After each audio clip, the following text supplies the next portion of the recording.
A warm welcome to each one of you who have joined Question Thirst Quench Truthfully.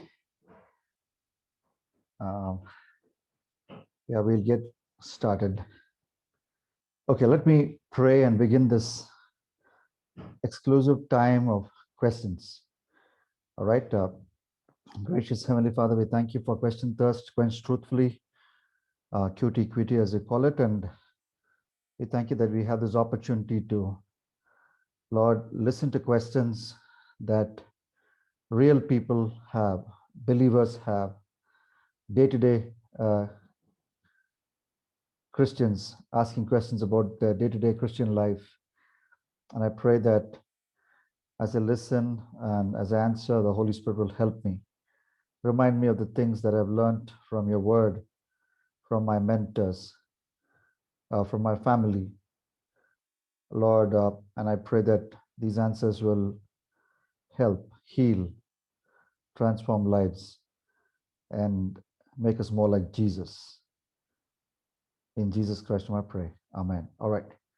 Yes, we can ask questions. And in fact, one good thing is, one thing that we also can do is we can ask questions in any language.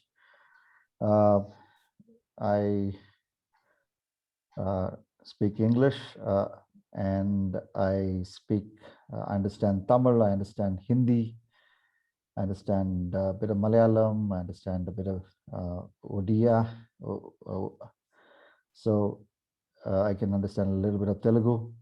So if you feel you cannot ask a question in English, you feel free to switch to any language of your choice, and I can answer the questions. Questions from the Bible briefly. We'd like to answer as many questions as possible in this 1 hour 15 minutes. Okay, you can go. The first, you can speak up. Who's going to speak up first? God has given him victory over upon temptation to a large extent. He's been following several messages, Brother Zach Brun's messages, and I was humbled to hear that he has followed my message. And he was talking about a 10-point beating sexual temptations message, which I wrote in the late 90s, and which is, I think, right now it is also on YouVersion, which is a Bible app, and it's people have read it, and it was a article which I wrote when I was growing up, when I was in my early 20s, and now in my mid 40s now. So I'm so encouraged. But what he says is 2.5 months, it's all fine. Now he's a married man. So God has blessed him with a wife, daughters, and he's able to win a large extent. The speed, the word you used is this: the speed at which he returned back to sexual sin, especially he's talking about porn watching, has drastically reduced. But there are times when he goes back. So and he wants to find out is there a solution. Several things are coming to my mind, and you don't mind me answering in English? Is that okay? No, it's okay. Okay, fine. So several things are coming to my mind as I try to answer your question. One, let me begin with this first assertion that I make. God applauds your desire to overcome temptation on a consistent basis. An observation I want to make is recently people across the Christian world have been stunned about revelations of an alleged serial sex abuse by a prominent preacher of the gospel. Christians world over, from the preachers from Indian background, lived in the States and had a world impacting ministry. And then one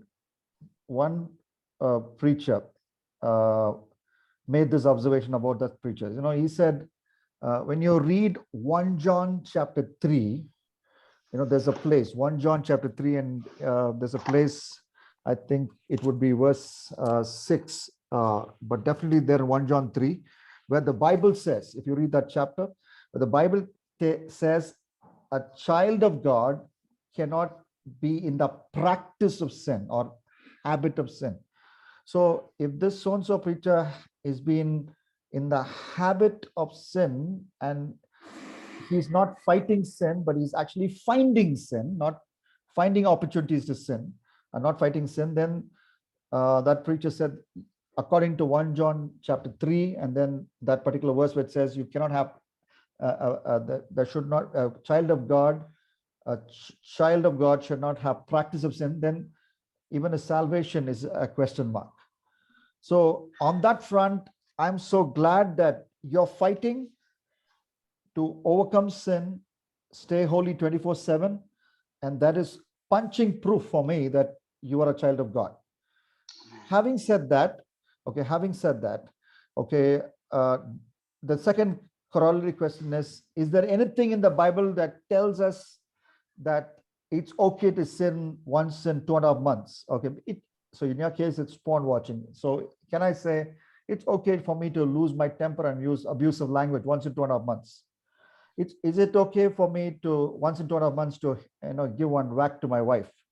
But I do it only once in 2.5 months, but I don't do it regularly. It's not like I do it every day. So, but when we read this book, which I hold in my hand, cover to cover, there's not one passage in the whole Bible that tells us it's all right to do anything once in a while. So, which means the effort to fight sin should be empowered by the Holy Spirit. Again, Romans 8:13 is another favorite verse of mine. Romans 8:13. Empowered by the Holy Spirit, we can put to death the misdeeds of the body. Empowered by the Holy Spirit, we can put to death the misdeeds of the body. And by that, we mean put to death is to have complete victory. It's as if the old sinful habit is dead and gone, and it's buried, and it's totally a thing of the past. So it's possible. How? Only through the Holy Spirit. So there's no passage in the entire Bible that tells us it's all right to sin. There are passages in the Bible that tells us that as long as we are on this side of eternity, we are not perfect. There are passages which tells us that only Jesus is without sin. 1 John chapter 1, 7 through 9 is one passage, and there are other passages as well. There's a passage in James. In fact, the last chapter of my book, Straight Talk, I answer a question. The question is, if I follow all the principles that is talked about in this book, Straight Talk, if I follow all the steps that Duke Gerard is talking about in the book Straight Talk, will I never ever sin? And that's the question I answer there. And I say that except Jesus, none of us are perfect. But at the same time, this drive towards, holiness continuously should be ongoing. Will we become absolutely perfect? No. But at the same time, it's a very strange thing, because you might see that I'm saying one thing and I'm saying the other thing. But both the things are true. The Bible says while we are on this side of eternity, we will struggle with sin. But at the same time, there is no passage in the Bible that encourages us to sin, to stay in sin or commit sin once in a while. So there's no shortcut.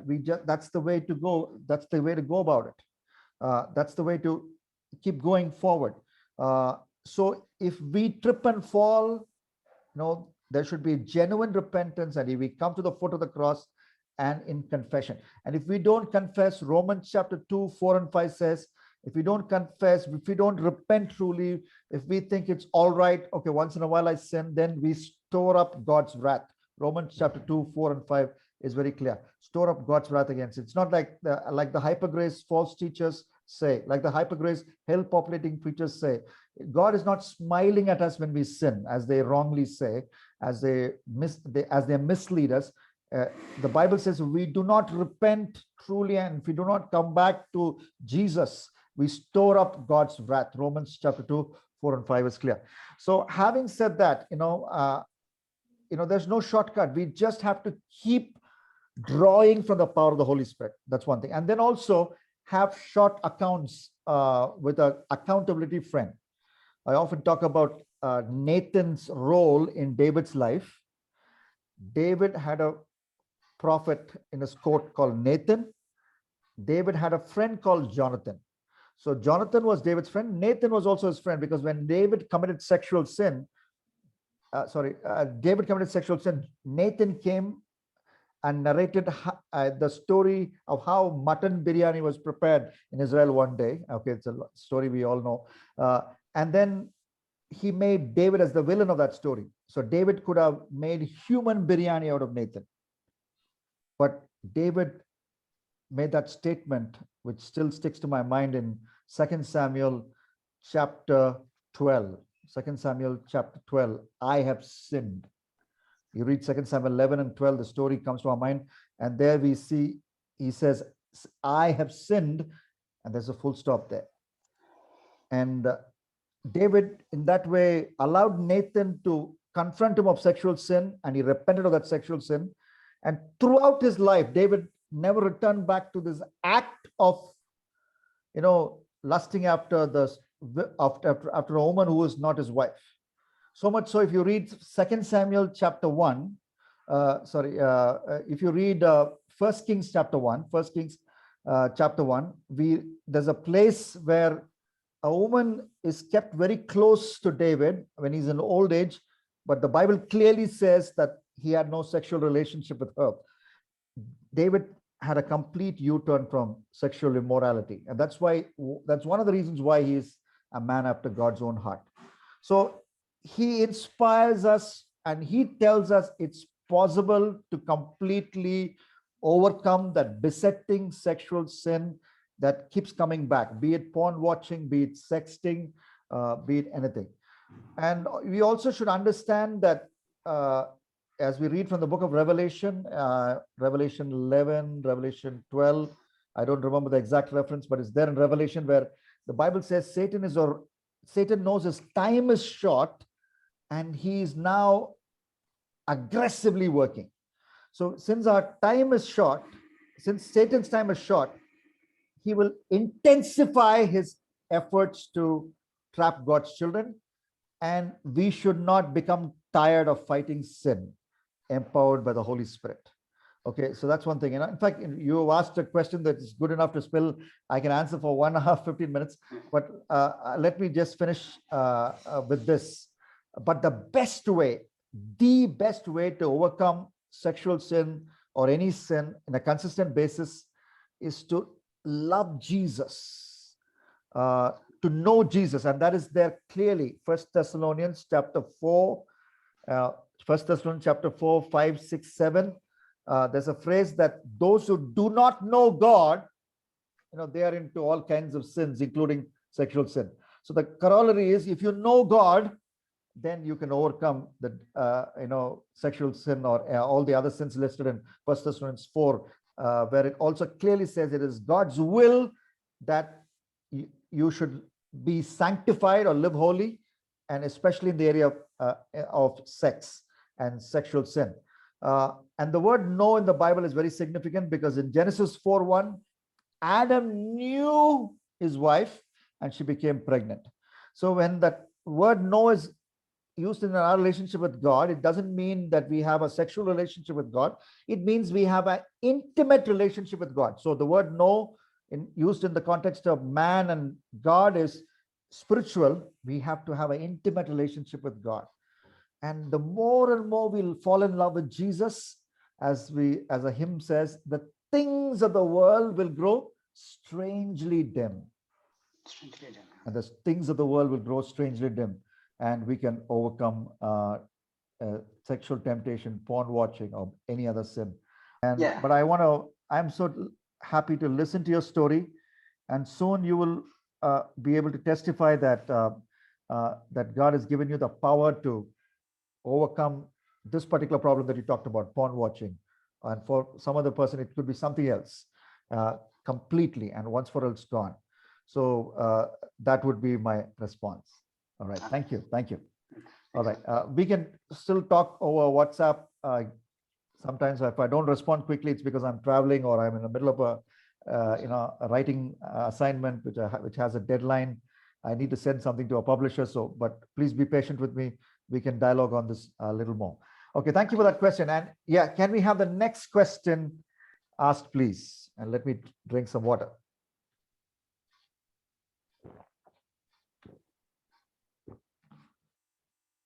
Yeah, this is question time. Quench truthfully. We just had a first question asked by our caller from. There's one question on chat. Is it okay for Christians to dye their hair? Okay. Thank you for this question. If you want a simple yes or no answer, you know, I personally do not find it wrong for Christian to dye hair. In fact, I do it myself, not very regular. There are people who regularly do it. See, the thing is, I would say that these things fall under a category where the act itself is not immoral. For example, I dye my hair, and if somebody asks me if I dyed my hair, I will say I have dyed my hair. I don't hide it. But on the other hand, if I get irritated, for example, if somebody asks me the question, have you dyed my hair? Or if I try to sort of present to the world that that this is actually my original hair's original color, and it's not because of the dye, but it's because it is black in color, or it's in a particular color, then that becomes a problem, because then I violated the ethical code in the Bible clearly mentioned that of deception and lies. But if I dye my hair and there's no, it's not a sinful act to dye a hair. It's not like I murdered somebody. It's not like I've raped somebody. It's not, I have not violated any moral code, and I'm truthful about it. Okay, maybe the people who have objection to the dyeing somebody's hair would be that we are misrepresenting something. But if you truly say, if you are asked the question, and I think you should be upfront about it. In case there are people who wear a wig, is it wrong? No. There are people, initially when the comb was invented, okay, when comb was invented, I'm sure there were some people who felt using that comb was a sin. But soon, I don't see a big difference between combing your hair. You can actually use your fingers to comb your hair, but if you want to use a comb to comb your hair, it's not a sin. But again, a comb costs a price, and there are people who would have felt some years back, that you're wasting God-given money on a beauty product which you should not be using. So these are things that the common sense tells us that we are not committing a moral crime by doing that. So when it's not a moral crime, it's fine. But there are some people also who spend all the time, the family, there's a budget, and there are some priorities, and you need to prioritize. So where will I prioritize dyeing? If the budget is limited, dyeing is not a priority. So that's again, it's a relative thing. For some families, they can slot in dyeing. Some families, their budget is already tight, so dyeing the hair is not even a priority. So, if you want a simple yes or no answer, it's not a sin. At the same time, you should not deceive anybody. If somebody asks you a question saying that if this is your original hair color, at that time you need to be truthful. Okay, here's another question. The Bible clearly tells us, judge not. In day-to-day life, we find ourselves, or even ministers, very easily judging, passing unnecessary gossip, or treat everyone or not treat everyone with equal respect. Your take on this? Okay. Yes, thank you for my response to my answer on dying. I appreciate that. I like this to be a dialogue, but right now I'm taking chat questions. We will also have people unmute themselves and talk. Okay, so what does the Bible? Okay, the Bible clearly says, "Judge not." Okay, and in the day-to-day life, we find even ministers very easily judging or passing unnecessary gossip and not treat everyone equal. Now, I think there are different ways you can respond to this command, this whole quotation, judge not.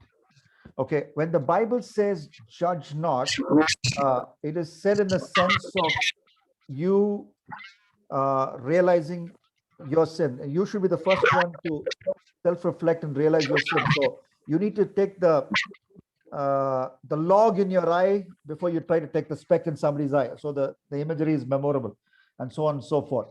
Okay, so we need to be focused on the sins in our life. Absolutely correct. That should be our focus.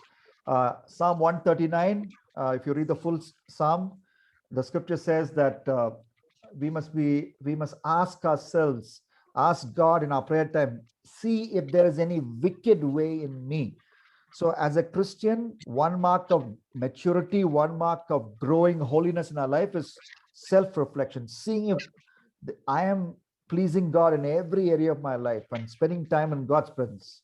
Having said that, okay, the Bible does not ask us to be stone blind when, for example, when there is hell populating teaching going on. For example, certainly Apostle Paul definitely knew Jesus made the statement.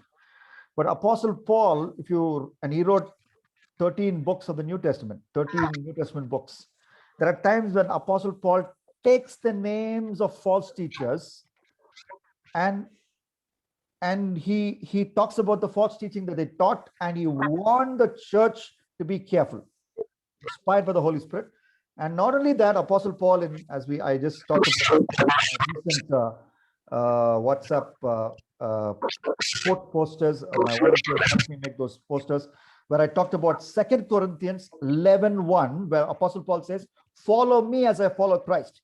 And one of the things that Apostle Paul constantly did is, if there was an influential person who misled the Church of Jesus Christ into false teaching, especially in the matters relating to salvation, Paul even did not hesitate to take their names and warn the people about them.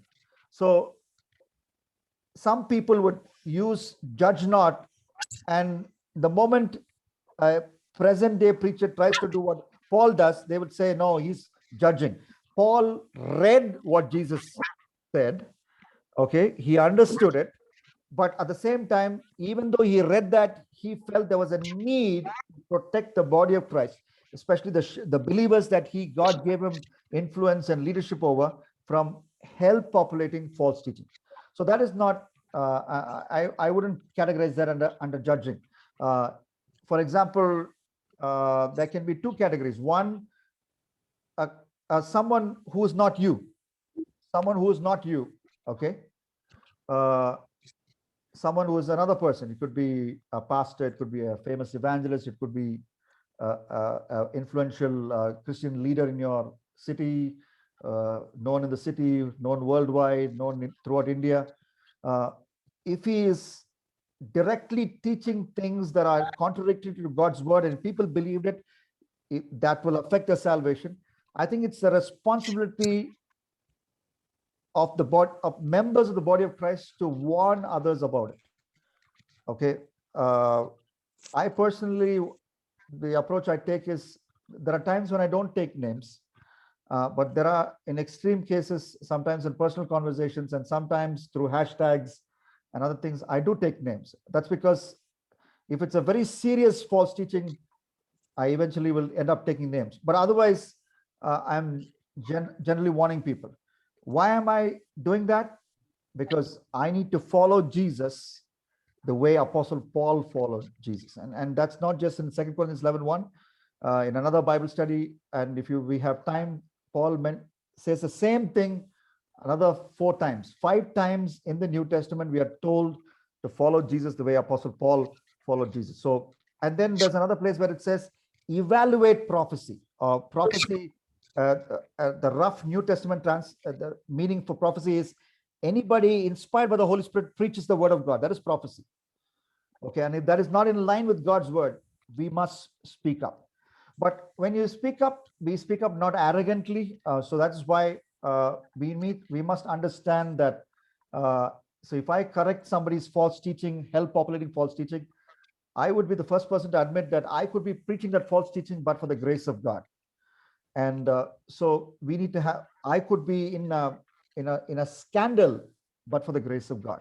So we need to always point people to the cross, acknowledge the grace of God, and have the attitude of humility when we do that. So that would be my brief response. There's another question on chat, but do you want to unmute yourself and ask a question? I'm reading. Brother, can I ask? Yes, go ahead. Brother, this is regarding Mark 11th chapter and 12th verse, the fig tree that Jesus cursed. It was not the season for the figs, for the fruit, for it was not the season for figs. Okay. Why then Jesus expected some fruit in that at that time and he cursed it? Okay. Yes. Please, yeah. Thank you. Yeah, that's a good question. That's coming from your keen reading of the Bible text. There are many people who read the Bible just for namesake. Okay, if I don't read the Bible, then some accident will come to me, So I need to let me just open and just read. And while I'm reading the Bible, I'm thinking about something else. I'm not even paying attention to what I read. That's not how we read the Bible. We read the Bible, we pay attention to detail. And if there's some detail that is not disturbing us or which is popping a question, we must ask a question. And I thank sister for asking us a question which reveals to me that she's reading the Bible with a keen sense of noting the detail. So why did Jesus curse the fig tree when the scripture clearly says it was not the season for figs to be born? Okay, there are two explanations that theologians provide. One is that even though it was not a season for the fig to come, it was common practice in that land, in the Jewish land. It was common practice that people ate edible buds. Okay, edible buds. It's like for us Indians, the closest thing I can think of is the mango. Okay, mango fruit everybody loves. Okay, but then mango can be eaten even when it's not ripe, when it's extremely small, and there are when it's super small or when almost in that bud stage, even then there are people who eat. But so what Bible scholars say is there was a craze for eating edible buds of figs, but this tree, when it was seasoned for having edible buds, it didn't have buds. Okay, and which means for it to bud, have a fruit of one size and say another 30 days or 45 days, it should have at least an edible bud, but it only had leaves and leaves and leaves and not even edible buds. So that actually, so Jesus was actually talking about edible buds. So that's one explanation. But if you ask me, my explanation is Jesus is the God of all nature, and he created human beings as the crown of all things he created. So he has the right to use the secondary elements of creation, which is plants and animals and the second to teach the primary manifestation of his creation, which is mankind, lessons. So here he was trying to teach the hypocritical Jewish people. He was giving them a parable, a lesson on the dangers of hypocrisy. So what was his lesson? He was basically telling them through this dramatic incident where the fig tree withered instantly. He was telling them, see, you can be all show, but if there's no substance, if you're only hiding your hypocrisy with all show on the outside, that's going to take you to hell. For me, that passage in Matthew, what is the reference system? Matthew 11? Mark 11. Oh, sorry, Mark 11 and verse 12. 12, 13, 14. Okay, Mark 11, 12, 13, 14, wherever that passage where Jesus curses the fig tree. So that passage is not so different from Matthew 23:33. So if anybody has the Bible, can you read Matthew 23:33? So that's not very different. So one is an oral message, the other is a demonstrated message, action message. Brother, can I read it now? Yeah, we can read it. Matthew 23:33. Yeah, serpents, brood of vipers, how can he escape the condemnation of hell? Okay. How can he escape the condemnation of hell? Okay, you snakes, you brood of vipers, how will you escape being condemned to hell? And then if you read up, he's talking about whitewashed tombs. So he's talking about hypocrisy. So Jesus came against the sin of hypocrisy, all show on the outside, but inside full of greed, full of self-indulgence, he says. So outside they were all fine with all the religious things that they did, the fasting, and they were so meticulous in tithing, even in their kitchen items. All that was fantastic, but there were secret areas in their life which was not committed to God and was given to sin. So Jesus was using that illustration now. He cursing that showy fig tree.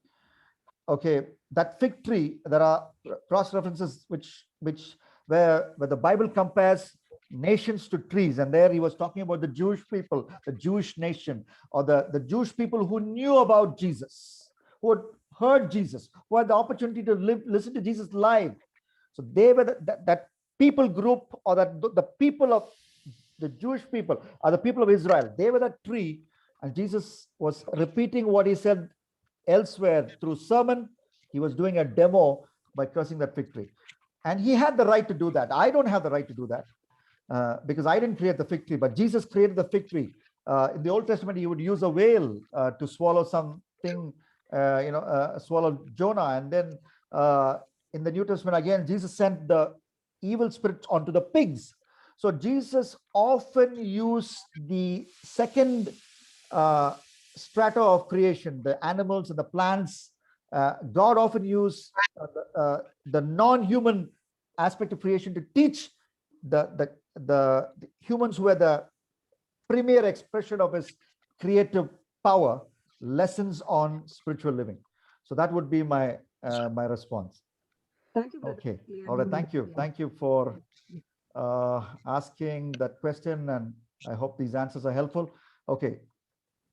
One moment. Let me let me answer the next chat question. In the Old Testament, Leviticus talks about ceremonial order of worship, animal sacrifice. Is that relevant as per the New Testament? If not relevant, do we really need to read that scripture? Okay, very practical question, because my son right now is in the journey of reading through the Bible, and he is now reading book of Leviticus, and he says, Dad, why do we, so many sacrifices, so many things? Do I have to read all that? Okay, so it's coming. It's a practical question. Okay, all the ceremonial things mentioned in books like Leviticus, do we have to even read about that? See, I think I take God at his word when we read Apostle Paul's admonition in 2 Timothy chapter 3 verse 16. Okay, 2 Timothy 3 verse 16, what it says? All scripture is God breathed. Okay, so when Paul wrote that words, he's basically talking about the Old Testament. All scripture includes and is useful for teaching, rebuking, and so on. So many things, so many uses of scripture is mentioned there. So that includes Leviticus. Now, why is it part of our Bible? Because in the Old Testament, Jesus is in shadow, and in the New Testament, he's in substance. And God believes in progressive revelation. Just like as parents, we reveal certain things to our children, especially the truth about sex and those things, in a progressive way to our kids. There are things that we do not talk to our kids when we know they are not ready. In the same way, God, in his journey of revealing himself to us, he does it in a progressive way. So in the Old Testament, we have this elaborate system of sacrifices, which is And also, there is a prophecy that one day the perfect sacrifice is coming, and that is what Jesus is. So for us to understand this whole thing, where Old Testament, where we have the shadow, and the New Testament we have substance, I think it's important to read those sections. And having said that, it is the Bible repeatedly, especially the book of Hebrews, repeatedly talks about how Jesus became the perfect sacrifice. He became the perfect sacrifice. And so we no longer have to sacrifice animals. We no longer have to sacrifice birds. For example, even Jesus' parents, Joseph, the Bible says, when you read the early part of the Gospels, he was not rich enough to afford an animal, so he offered a small bird. So that these things were going on till the historic day when Jesus went to the cross and became a sacrifice, perfect sacrifice. And that is why the book of Hebrews says that high priest didn't have to get up and keep doing these sacrifices over and over again. Once for all, the phrase once for all is used in the book of Hebrews. Jesus did that. So, it helps us appreciate what Jesus did for us on the cross, all these passages. Personally, for me, there's a place, if it's there in somewhere, maybe in Leviticus or one of the Old Testament books, certainly, where the Bible says, it talks about the twisting of the neck of the sacrificed bird, or even the animal. I forget where, but the twisting of the neck. So the pain the animal had to endure. That reminds me of the actual physical pain that Jesus endured when the nails went in to his hands and legs, and then the crown of thorns. So the pain that the animals endured was no patch for the sinless, the pain that the sinless Son of God endured. So when you read those passages, stop and meditate and jump over to the cross and make the connections. And then Lent will not be just for 40 days. It'll be, throughout your life. Every time you pick up the Bible and read, every time you pick up the Old Testament, it's in some way, it's talking about Jesus, and it's talking about the cross. So the Bible gives us the freedom to do devotional meditation, so that we'll have a deeper appreciation of Jesus' work for us on the cross. That would be my response. I hope that answer helped. Thank you for asking that question. Okay, can we have an audio question, please? Can we have an audio question, please? Who's going to go ask? Okay, it's all silent. Please unmute yourself and ask a question that you wanted to ask. Question thirst, quench truthfully. I have a question.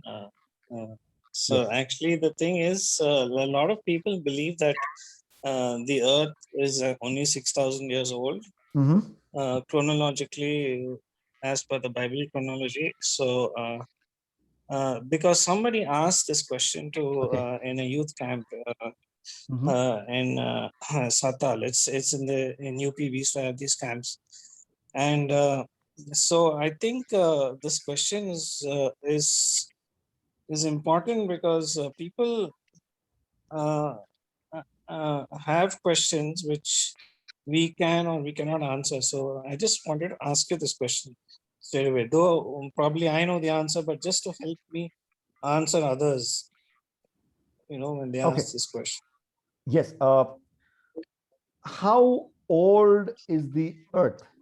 Okay, now I want you to understand that when we say 2,000 years ago Jesus came down and died for us, that is an approximate figure, because it's not exactly 2,000 years ago. Okay, we know it's plus or minus, and so when we talk like that, so when we say, and in the same vein, if we say 6,000 years ago when the world was created, okay, is it wrong to say that? No. Is it not wrong? Is it wrong not to believe that Earth was created? Is it wrong? The question is it wrong? Is it sinful? Am I committing a sin against God if I don't believe in my head that the world was created 6,000 years ago and not in not millions of years ago?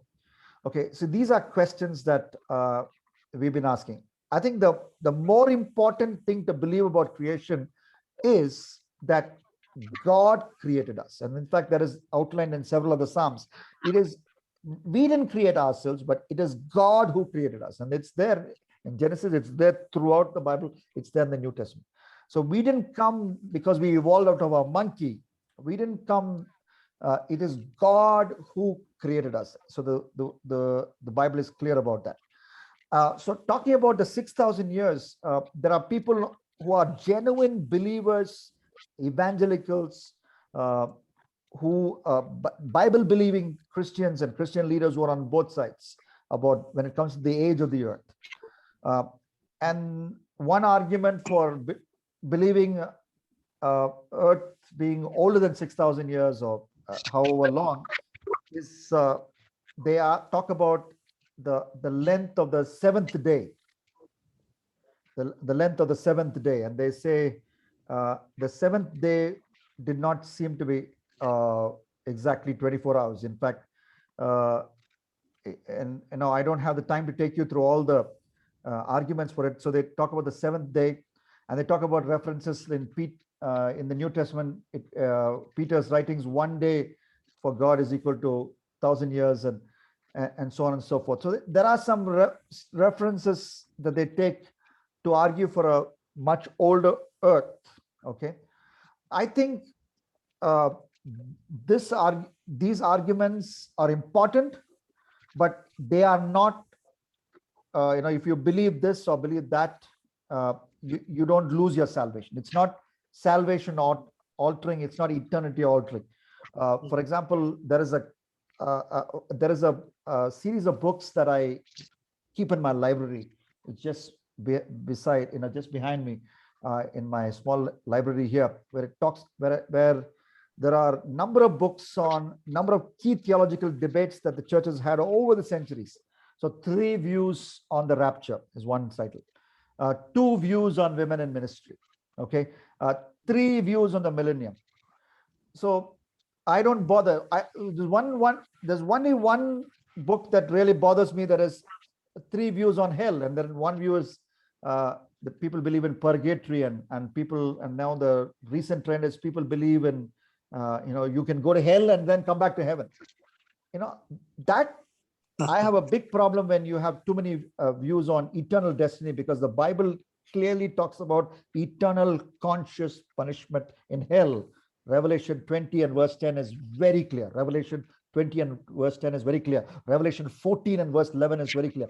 So I think we need to be spending more time on eternity affecting doctrines and dig deep into that and find out. But the age of the earth. So in fact, at this point in time, I'm not even very clear about the different views on that. Personally, I don't have a problem in believing in the 6,000 year earth, but I don't lose my sleep over the age of the earth. No, what I am concerned is, I'm expecting the return of the Lord Jesus Christ, and that can happen anytime. So he comes as a thief in the night. So I need to be ready. So till then, I need to be focused on holy living, and until then, I need to be focused on aggressive evangelism. So these are things that I'm thinking about very deeply these days.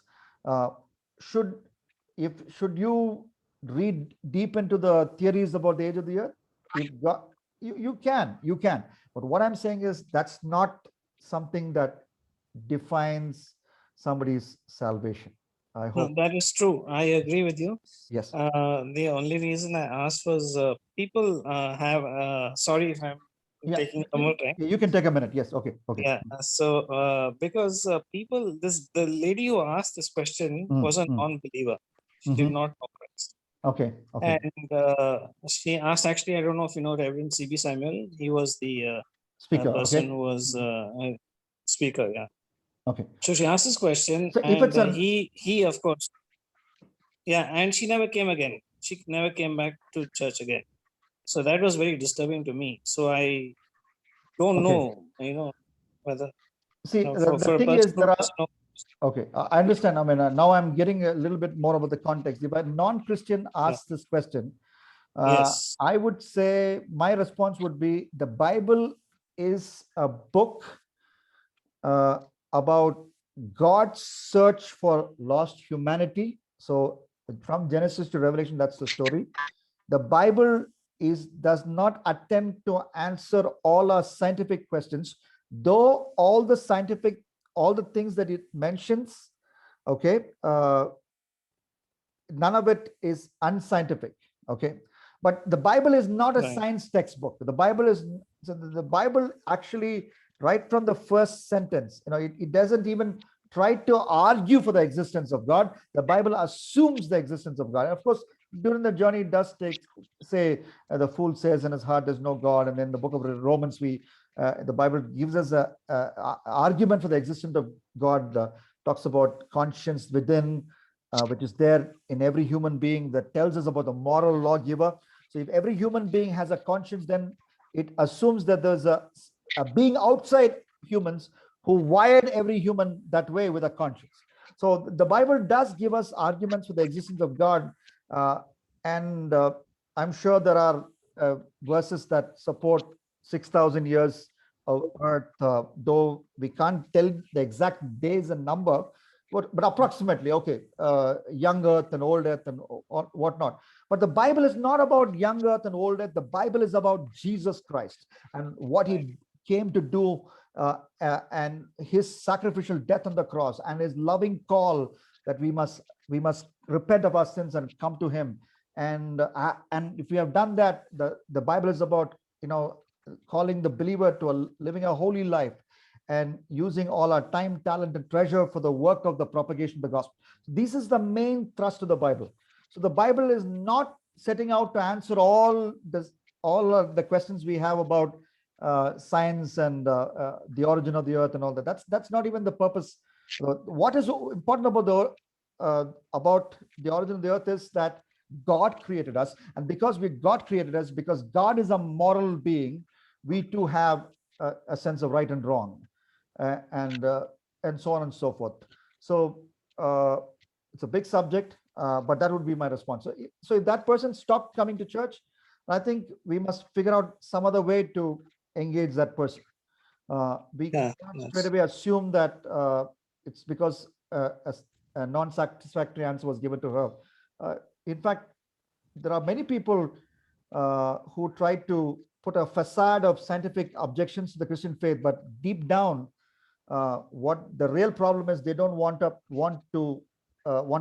life transformation in their life, and they know the gospel is calling them to repent from sin and put their faith in Jesus. So they don't want that repentance part. So that's why they put up a facade of scientific objections. Okay, thank you for that question. I wish we could spend more time here, but thank you for bringing it. No, thank you. Welcome. Okay, do we have another question?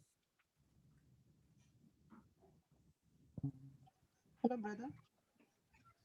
Yes, can you please be loud? Let me look at the chat. We have any Hello? questions? Yes. Brother, there's actually many of our Christian friends, when they have some hurdles in their lives, immediately they say, see how Satan is attacking when we pray and all. Somehow, for everything, Satan's name is being taken up. Okay. So how to handle these, how to answer them? Somehow I'm not convinced that every attack, every negative hurdle, immediately they say, see, Satan is against, so we have to handle this they have that idea that Satan is behind that. So somehow I'm not I don't accept that. So how to view that, any hurdle in this thing? Okay. Yeah, the Bible talks about multiple enemies of a Christian, and Satan is just one of them. For example, the Bible talks about flesh, that is sinful nature. It's there in Romans 7. It's there in several other places. It's there in 1 Peter chapter 2 verse 11. 1 Peter chapter 2 verse 11. the sinful nature wars. The word uses war in the NASB. It wars against the soul. It fights against the soul. So the sinful nature. So there are many problems in our Christian life we face because we feed our sinful nature through our entertainment choices and so on and so forth. And the Bible also talks about the world system, the world. For God so loved the world that he gave us one and only son. Okay, that's talking about the world, the population. But then in 1 John, if you read 1 John, it's just a short book. It's a fascinating book. There's a place where it talks about the world, and its pleasures pass away. In 1 John, the senior leader of the church, John, a man nearly 90 years of age when he wrote that part of literature, that part of the Bible, a senior man. The world and its pleasures will pass away, but the word of God will never pass away. The world and its pleasures. So the world is it's peer pressure. So again, peer pressure is playing a big role in leading us away from our Christian commitment and distracting us. And Satan as well.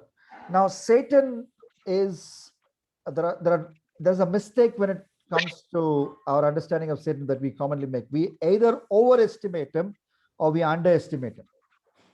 But we need to have a biblical view of Satan. Overestimate, we are super scared of him and we are acknowledging Satan. As you said, everything that happened to us bad, he's responsible. So we are overly Satan conscious, and sometimes it's also reflected in our prayer. So when you pray, you are always rebuking Satan, you're always cursing Satan, and you're always hitting it. Yes, there is a place for that. At the same time, there are times when our prayer times should be focused on ourselves and our weak, sinful nature, which for which we ourselves are to be blamed. So don't overestimate the devil, and at the same time, don't underestimate the devil, because he's a roaring lion. And then, as I just pointed out in another answer, as you read Revelation, the middle of Revelation, we read that he knows his time is short and he's aggressively working.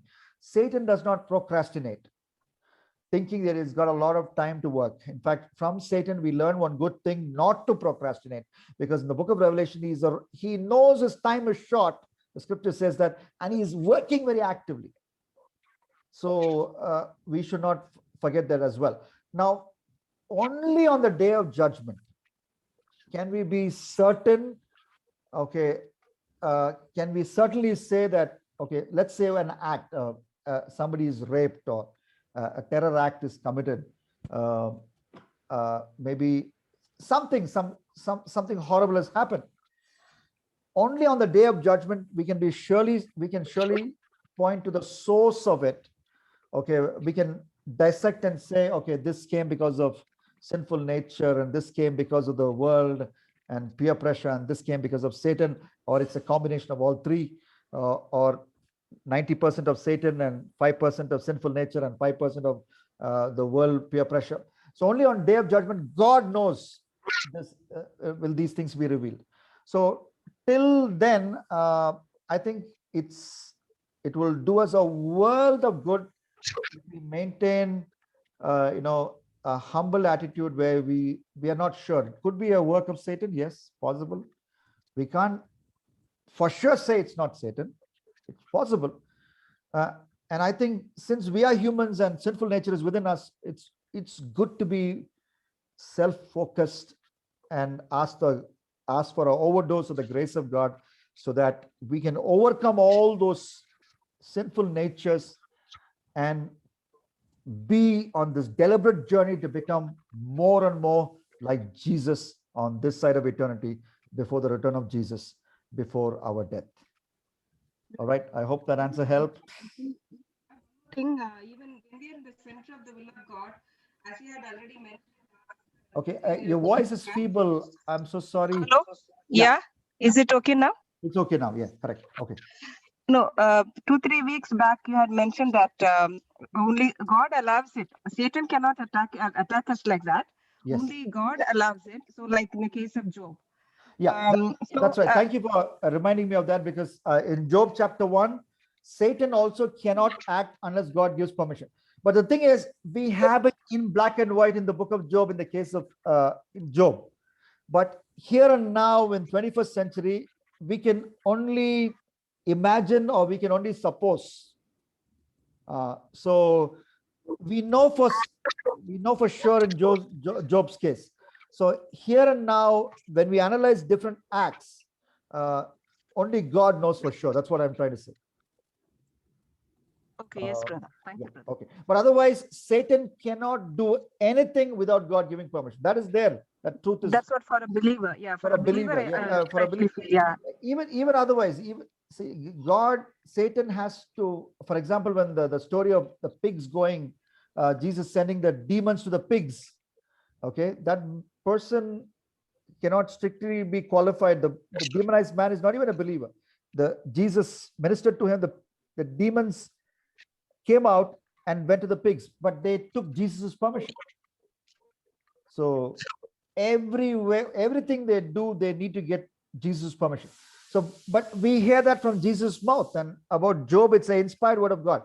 So about every situation, we cannot be very sure what is the source. So I think it's good to maintain a humble spirit. Balanced. Balanced spirit. And talk about all the three enemies, not just be focused on one enemy. So the thing is, if you're focused on one enemy, then the other two enemies will, like in football, if you have three forwards, the defending team will be foolish to just focus on one attacker. But there are two other forwards. They will score a goal. So you need to be balanced in your defense as well. Okay. Yes, brother. Okay. Thank you. Yeah. Thank you. Thank you for that question. Okay, Anand Raj, thank you for the question.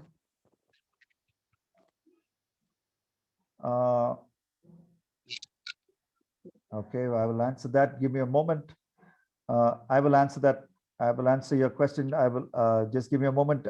I'll just give time for anybody to ask a verbal question. Brother? Yeah. Can you hear me? Yes, I can hear you. Okay. Usually I get stuck between parents and, my students in the youth team.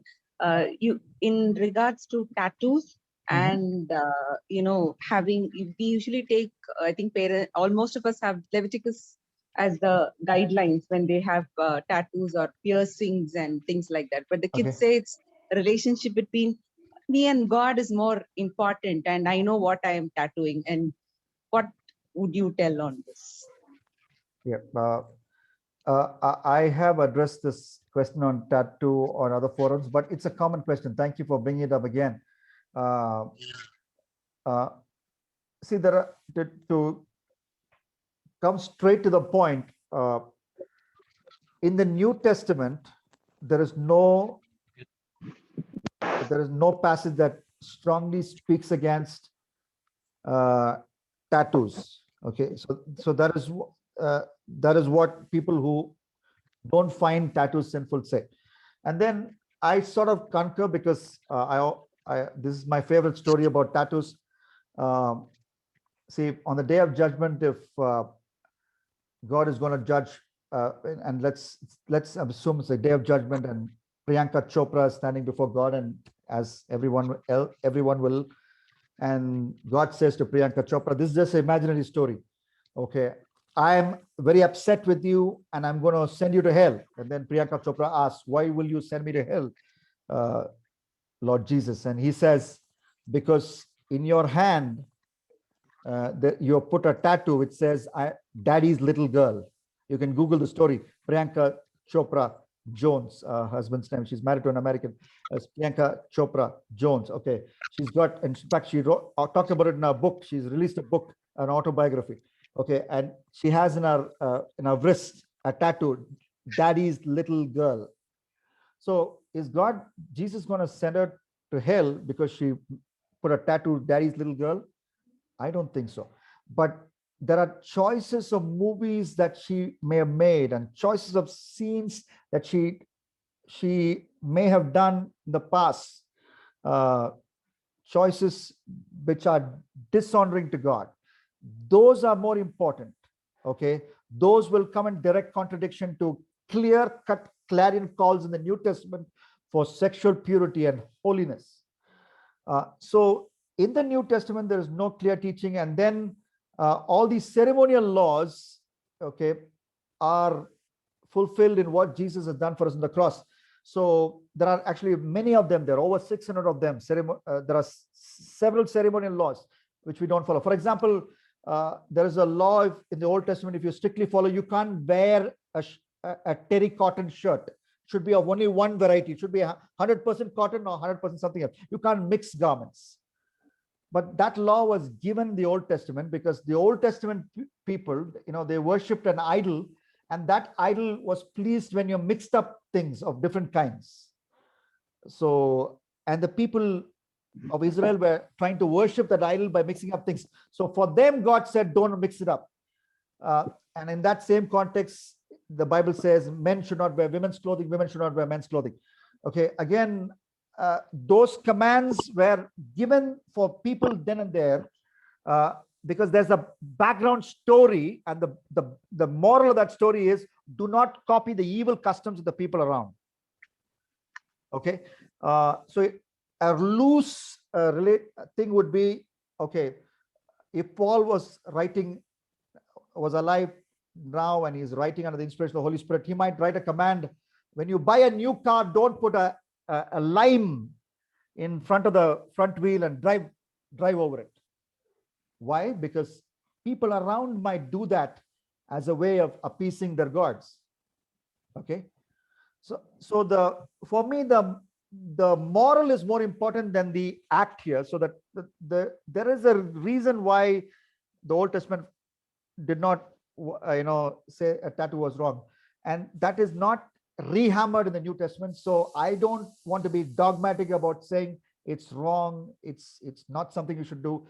I think I think we must be more focused on young people. Okay, are they saying no to sex before marriage? Are they saying no to porn watching? These are things that are more important than being hung up on things like tattoo. That is my response. Definitely. Thank you. Thank you for your patience. All right. So we have another question about wives in recent times do not like husband helping his parents or siblings financially. So what would be your answer about that? Now, it's a very touchy issue. Okay. So there are wives who object to husbands when husbands try to help their siblings or their parents. So what would the scripture say? I believe when you get married, the Bible uses very clear language. Okay, a man will leave his father and mother and be joined to his wife. So the priority of the man is clearly explained in that passage, which is also repeated as the scripture rolls. That passage is repeated. Okay, a man will leave his father and be joined to his wife. So your priority will be the new family that you have started with your wife, and then the children born to you. The priority will be there. At the same time, the same Bible, there's a place in the Gospels, and I could actually send you this article that I wrote where I studied on the relationship between parents and children, where in the Gospels, Jesus says there are some super spiritual people who tell their parents, the gift I need to give you, I gave it to God, so I don't have anything to give to you. So that's the other extreme. So Jesus comes against them. He says, that's not the way you deal with your parents. The gift, I'm supposed to give it to you, mommy and daddy, I gave it to God, so I have nothing to give it to you. So the Bible says the help, through that admonition of Jesus, I understand the help we can to do for our parents and siblings, and you can end this extent endlessly. Okay, we must do. So there's a fine line. The Bible doesn't give us percentages, but at the end of the day, I think if you work on a good relationship with your spouse, and if you would love her the way Christ loved the church, the way Hosea loved Gomer, if you shower love upon her, that's the biblical command. That's the main command the Bible gives husbands, to love their wives. And love is it's an all embracing term, in the sense you're thinking about her, and the small things that she tells you, you remember. And I can talk all day about that. So that love, when you show it to her, she will respond. She will respond and tell you, okay, now you should be actually sending this to your parents. Now this is what you should be doing to your sister. So many husbands fail to love their wives, and they expect the support of their wives. They just want the wives to endorse whatever they do. I think that doesn't happen. Your job, your primary job, because the Bible says you leave your parents and be joined to your wife. Your primary responsibility is to love your wife, cherish your wife. And in that union of trust, there will come a point where you both unanimously will decide to give this to your parents, give that to your siblings. So that would be my response. Okay, do we have more questions? And what is the time? I am not wearing a watch.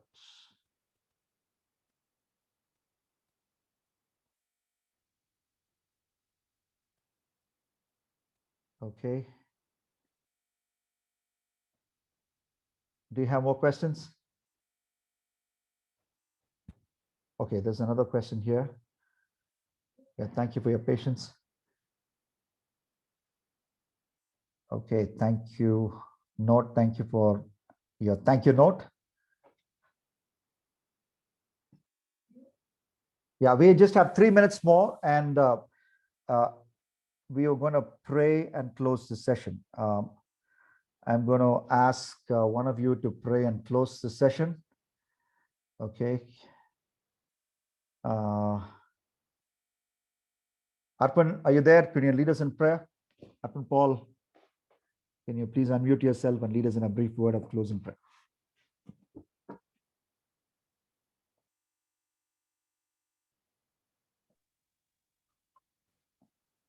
Arpan, are you there? Yes, sir, I'm here. Yeah, please lead us in a closing prayer. Yeah, just give me 1 second. Yeah.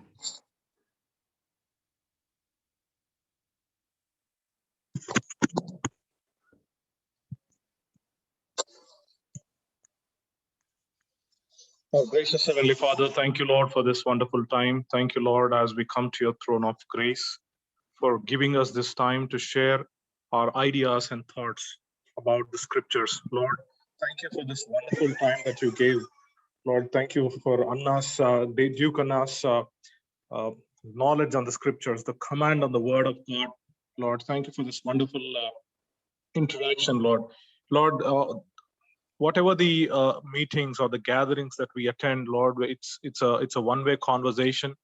It's a conventional messages that we have been hearing all the time. But this is a very important forum where we get a chance to understand the scriptures thoroughly. There are many questions that ponder our mind. There are many questions that shatter our faith most of the time, the non-Christians. Lord, it is equally important to understand the scripture and able to defend our faith and what we are believing in our day-to-day life. Lord, the faith what we carry every day is about the fundamental of God's love, his birth, his resurrection, and there is a judgment. When we miss this essence of the scriptures, Lord, we always tend to think about various things. Help us, Lord, to focus on the fundamentals, whatever Anna just spoke about. Lord, there are things that are coming every day. The questions that are raised, these questions are not new, but these questions are coming almost every day in different form. Help us, Lord, to realize that God's word is the final command in our lives. Help us to respond to the questions of non-Christians more politely, more convincingly, Lord. But let your Holy Spirit, Lord, lead us and guide us when we answer these questions to others. Yes. Thank you, Lord, for this precious time. Lord, we uphold each and every individual who have joined this meeting, Lord. There are many believers, there are many Christians, there are many new converts who are just joining these gatherings, Lord. We just encourage each and every individual to understand the word. Let them not just leave this meeting with a question. Let them understand the word end to end, Lord. Lord, help them to strengthen their faith end to end, Lord. Lord, help them drive their faith, walk with you, Lord, in every day. Lord, thank you, Lord, for this wonderful time. Lord, once again, we thank you for this time with Anna. Lord, help Anna, equip Anna with more knowledge, more courage to speak about the God's word, the courage to speak the reality, the courage that only a preacher can have when he is just believing God's word. It's not just the words, the trickiness of the words, or it's not the eloquence what we need to see. When we see the preachers in the modern times, Lord, they have gone astray. We believe those preachers, we just blindly followed, Lord. But Lord, after listening to Anna, it is more important to focus on the Lord. It's not about the eloquence, it's not about the mastery of their knowledge, but Lord, it is about the word that matters a lot. Thank you, Lord, for this time. Once again, Lord, we commit our questions to you, Lord. Lord, forgive us if we are misunderstanding something out of context, and if you are taking the scripture away from the Bible and trying to compare with some worldly things, Lord, help us to focus on the scripture and the baseline, the foundation that is nothing but the God's grace, the love of Jesus Christ. Thank you, Lord, once again. We commit ourselves, we thank you, and we praise your holy name. In Jesus' mighty name we pray. Amen. Amen. Amen. Yeah, thank you so much. Arpan is our dear friend who works in a top corporate company, and his wife is one of our ministry volunteers as well. So happy to have Arpan and others. Can you take half a minute to just tell us your name and where you joined us? And I will end this meeting post that. We'll start with Dr. Rajesh. Just tell us your name and where you're watching from. Dr. Rajesh, are you there? Okay. Maybe Dr. Angeline, can you please speak up? Yeah. I am Dr. Deepthi. I'm from Nagapur. Okay. Happy to have you, Doctor. Yes. And yes, Samson, are you there? Yes. Yes, I'm here. Actually, I met you once, Pastor, I think at one Bible study long ago. Sorry, Okay. I work in KFinTech. We service the stock market, and it's a very busy job. Yeah. I never get time to attend your meetings. I get a lot of texts. Wonderful. Happy to have you. You live in Hyderabad, Samson. Yes, yes, I live in Yes, I remember. Yeah, happy to have you, Samson. Yeah, we will stay connected. God bless you. Okay. Arpan lives in Hyderabad. We just prayed. And Anandaraj, where you're watching from, can you please introduce yourself and tell us where you're watching from? My name is Anandaraj. I am from Madurai, Tamil Nadu. Okay, all the way from Madurai. Happy to have you, Anandaraj. And yes, thank you, Dr. Pastor. Rajesh. Thank you for your answers. Yes, and Dr. Rajesh, where are you watching from? Yes, sir, I am Dr. Rajesh from Trivandrum, Kerala. Oh, yes, I remember. Yes. So happy to have Dr. Rajesh joining us from Trivandrum. Yes. This is SARS book, Straight Walk. Yeah, Straight. Yeah, thank you for buying Straight Talk and promoting it. And even Dr. Deepthi has been doing that. So I'm grateful. So